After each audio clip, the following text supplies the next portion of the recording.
విద్యార్థులను ఎంతో ఉన్నత స్థానాల్లో నిలబెట్టేవి కాలేజీలు, యూనివర్సిటీలు. కానీ ఇప్పుడు అలాంటి విద్యా కేంద్రాలన్నీ అసాంఘిక కార్యకలాపాలకు, ఉగ్రవాదులకు అడ్డాగా మారుతున్నాయి. గతంలో ఢిల్లీ, బాంబే పేలుళ్ల సమయంలో ఆల్ ఫలాహ్ యూనివర్సిటీకి చెందిన కొందరు డాక్టర్లు, టీచర్స్ తమ ఉగ్ర కార్యక్రమాలకు దాన్ని అడ్డాగా మార్చుకున్నారు.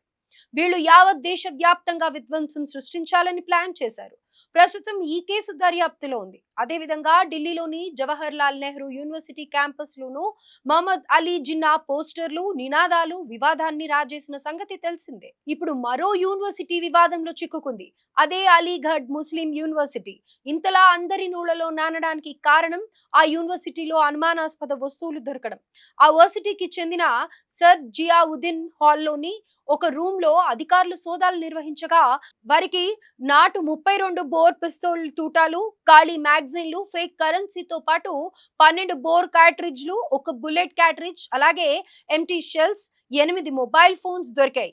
అలీగఢ్ లోని షెహన్ షాబాద్ ప్రాంతానికి చెందిన షబాజ్ అనే వ్యక్తి ఈ రూమ్ లో ఉంటున్నట్లు గుర్తించారు. నిజానికి అది హాస్టల్లోని రూమ్. లెక్క ప్రకారం యూనివర్సిటీకి చెందిన విద్యార్థులు అందులో ఉండాలి.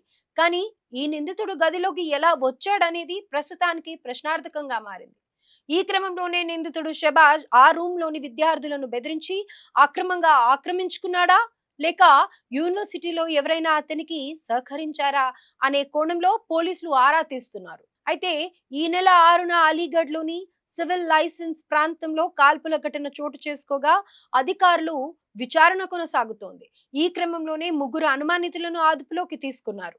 విచారణలో షబాజ్ పేరు వెలుగులోకి రాగా అతని కోసం యూనివర్సిటీలోని హాస్టల్లో పోలీసులు సోదాలు నిర్వహించారు. కాగా ఈ దాడుల్లోనే ఫేక్ సర్టిఫికెట్స్, అలాగే ఫేక్ కరెన్సీతో పాటు నోట్ ప్యాడ్, బుల్లెట్స్, బోర్ కార్డ్రిడ్జ్లు వంటి పలు అనుమానాస్పద వస్తువులను స్వాధీనం చేసుకున్నారు. ఈ నేపథ్యంలోనే బిఎన్ఎస్ సెక్షన్ 191(2) అల్లర్ల సెక్షన్, అలాగే 191 ప్రాణాంతక ఆయుధాలతో అల్లర్లు సృష్టించడం, సెక్షన్ 190 చట్టవిరుద్ధంగా గుమికూడటంతో పాటు సెక్షన్ 109 హత్యాయత్నం కింద ఎఫ్ఐఆర్ నమోదు చేశారు. అలాగే సివిల్ లైసెన్స్ లో బిఎన్ఎస్ సెక్షన్లు 179, ఫేక్ డాక్యుమెంట్స్ సెక్షన్ 180, 318/4, 338, అలాగే సెక్షన్ 336/3 కింద ప్రత్యేక కేసు నమోదు చేశారు. నిజానికి దేశ విభజనకు కారణమైన వాళ్లతో పాటు కాశ్మీర్ లో అల్లర్లకు కారణమైన అనేక మంది నేతలను తయారు చేసింది ఈ అలీగఢ్ యూనివర్సిటీ. సాధారణంగా అక్కడ చదువుకునే హిందూ విద్యార్థులు ఎన్నో ఇబ్బందులు ఎదుర్కొంటూ ఉంటారు, వివక్షతకు గురవుతుంటారనే విషయం అందరికీ తెలిసిందే. ఇటీవల అక్కడ పనిచేసే ఓ లెక్చరర్ బయటకు వచ్చి కేసు పెట్టారు. నువ్వు హిందువ్వి, అక్కడి నుంచి వెళ్ళిపో అంటూ వేధించారని వాపోయారు. కనీసం తనకు రావాల్సిన ప్రమోషన్ ను కూడా ఆపేశారని ఆవేదన వ్యక్తం చేశారు. చివరకు 2015లో కోర్టు మెట్లు ఎక్కగా ఆమెకు ఊరట లభించింది. న్యాయస్థానం ఆదేశాలు ఇచ్చిన తర్వాత ఆమెకు రావాల్సిన పదోన్నతి ఆమెకి దక్కింది. మొత్తంగా ఈ పరిస్థితులన్నింటినీ చూస్తుంటే దేశంలో ఉగ్రవాదం కొత్త రూపం తీసుకుందా, భారత్ నిఘా వర్గాలకు చిక్కకుండా దాడులు చేయడానికి టెర్రర్ నెట్వర్క్ కొత్త వ్యూహాలను అమలు చేస్తుందా, నిన్నటి వరకు ఉగ్ర కార్యకలాపాలకు పేద మధ్యతరగతి యువతను ఉపయోగించుకుని దేశంలో అశాంతి సృష్టించాలని కుట్రలు చేసే టెర్రర్ గ్రూపులు ఇప్పుడు కొత్త దారులు వెతుక్కుంటున్నాయా?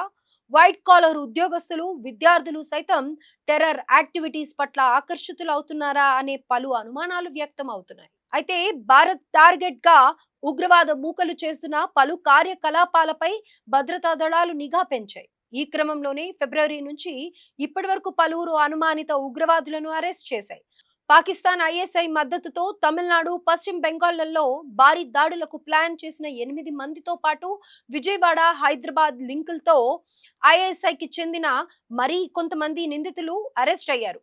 ఏదేమైనా జేఎన్టీయూలో నిరసనలు, ఆల్ ఫలామా యూనివర్సిటీలో డాక్టర్లు, లెక్చరర్స్ ఉగ్రవాదంలో భాగం కావడం దేశ ప్రజలను ఆందోళనకు గురి చేయగా ఇప్పుడు సుమారు 100 ఏళ్ల చరిత్ర ఉన్న అలీగఢ్ యూనివర్సిటీలో అసాంఘిక కార్యకలాపాలు జరుగుతుండటం ప్రతి ఒక్కరిని గడగడలాడిస్తోంది. కాగా ప్రస్తుతం ఈ వ్యవహారంపై లోతైన దర్యాప్తు కొనసాగుతోంది.